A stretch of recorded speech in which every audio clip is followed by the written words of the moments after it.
YouTubers, MIGMATIS Golf. I was on my way to Home Depot yesterday and I had kind of a spare 30 minutes. So I thought, ooh, I'll just pull into the driving range. There's a nice little driving range on the way to my Home Depot. It's artificial mats, not grass, so not ideal, but every once in a while I'll stop there. And because I only had half an hour, I decided to not really work on anything specific, just kind of, try and hit shots, this and that. Anyway, I was just fooling around and I started doing something that is very different to what I've been doing, at least in the last couple of years. I think if my memory serves me right, I tried this a few years ago. I had some success with it.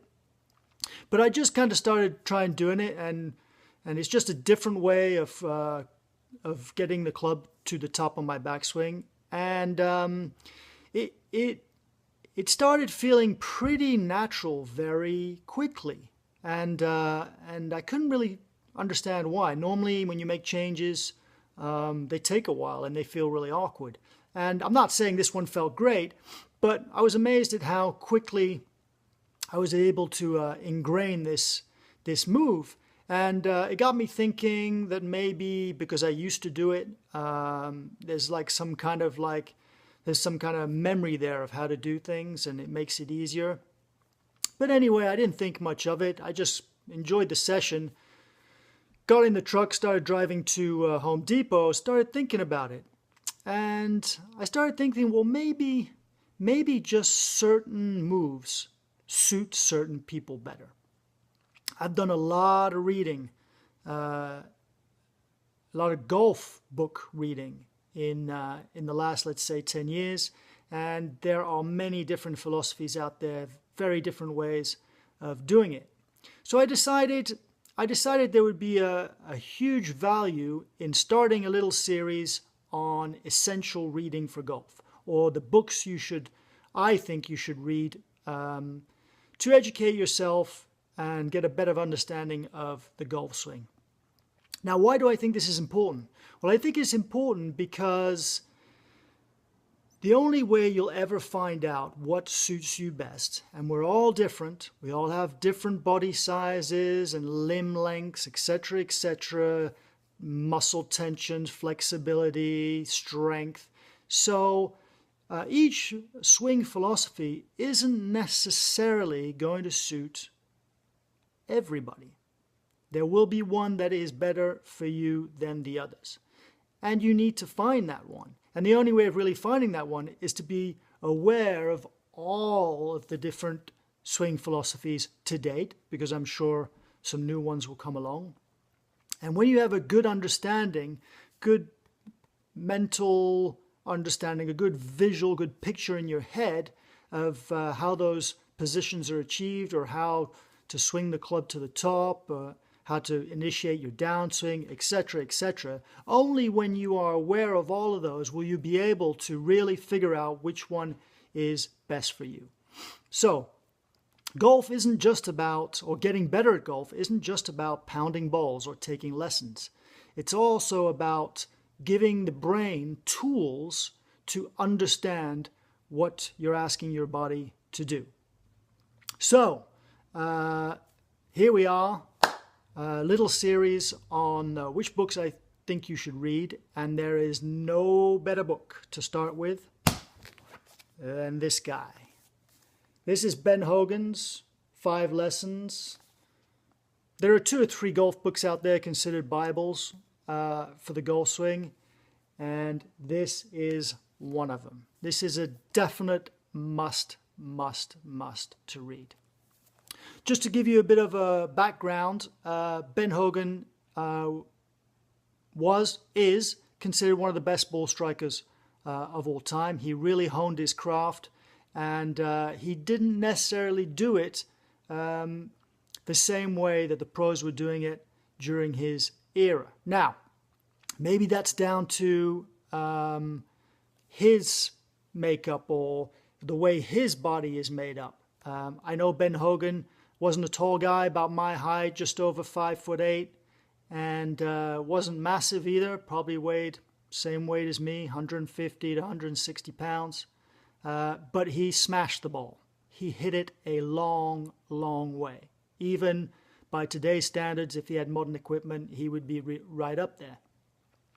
And so how does such a tiny guy do that? Well, Ben Hogan had freakishly long arms for the size of his body. I think a lot of his playing partners or a lot of his buddies on tour used to make fun of him, you know, calling him like a gorilla and stuff because his knuckles would scrape the ground when he walked. Now, that is Ben Hogan's individual kind of makeup, you know. He had really long arms. So the way Ben Hogan decided to best swing the golf club will not be the best way for you or for somebody else. But anyway, he has a gorgeous swing. I encourage you to go check it out on YouTube. There's no denying that. The ball would fizz off that club face. And there are a few guys out there on YouTube that are real Ben Hogan aficionados, and I encourage you to go check them out. You know, just do a search. You'll find them yourself. A lot of good channels out there about Ben Hogan. But anyway, Ben Hogan was one of the best ball strikers of all time, and he had some firm beliefs. And a lot of those firm beliefs were very insightful for the time. This is before slow motion cameras. This is before TrackMan. This is before all that stuff. And yet, Ben Hogan had some fantastic insight and some great ideas about how to swing the golf club. A lot of his teachings are conventional, or what's considered conventional. Nothing's going to blow your mind. But a few of them are slightly different.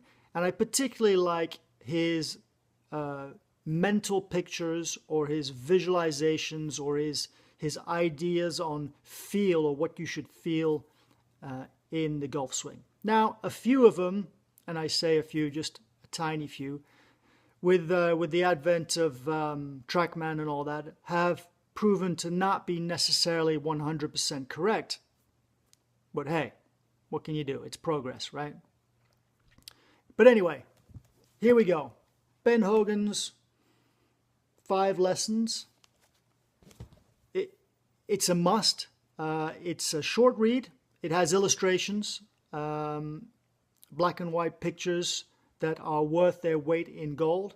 And you'll probably find that you will skim through the book or race through the book because it's quite an easy read. And you'll be like, huh, what was all the fuss about? Okay, pretty good. But it's one of those books that every time you go back and read it, you find a little new nugget of information. Something just clicks. There's something golden about this book. This is why this book is touted as being one of the best golf instructional books of all time, because it's almost freakish how not cryptic, but how full of information it is for such a short, relatively small golf book. Anyway, I'm not going to sell it anymore. Just trust me. This is one of the books you need to read, and there are many, many others, and I'll be talking about them over the next coming months and hopefully years. So one last time, Ben Hogan's 5 Lessons. Get this book. It's a must. And I'm sure you will enjoy it. Alrighty, MIGMATIS Golf signing off. See you later, folks.